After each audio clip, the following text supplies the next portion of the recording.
The Bernalillo County Sheriff's Department is taking a jab at the district attorney's office, claiming they're letting criminal cases slip through the cracks. And that spat is playing out on social media. News 13's Rachel Knapp spoke with both sides. Rachel?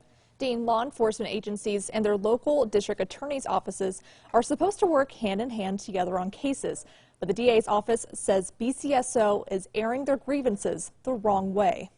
The first shot fired came from BCSO on Twitter this afternoon with the hashtag #VoicesForVictimsNM. An attempt to try and get some sort of justice for victims in Bernalillo County. It briefly outlines the case against Pedro Lucas Baltazar, who in 2018 was accused of sexually assaulting a woman and 2 elementary-aged girls.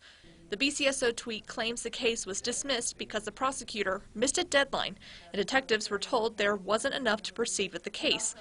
The tweet encourages people to call the district attorney's office so cases like this don't fall through the cracks.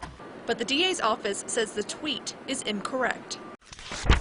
According to court documents, the case was temporarily dismissed because prosecutors needed additional investigation materials like medical records, and the case will still be presented to a grand jury. Well, we are, of course, disappointed that the sheriff's office decided to handle this via Twitter. Now, the DA's office is firing back. The detectives aren't thoroughly completing their investigations to a point where our attorneys can do their job and get the victims the justice that they deserve. The DA's office says the community is best served when investigators and prosecutors work together on cases. We stand ready to work with them to perhaps provide training if necessary to ensure that our office does not continue to receive deficient cases so that we can prosecute them beyond a reasonable doubt.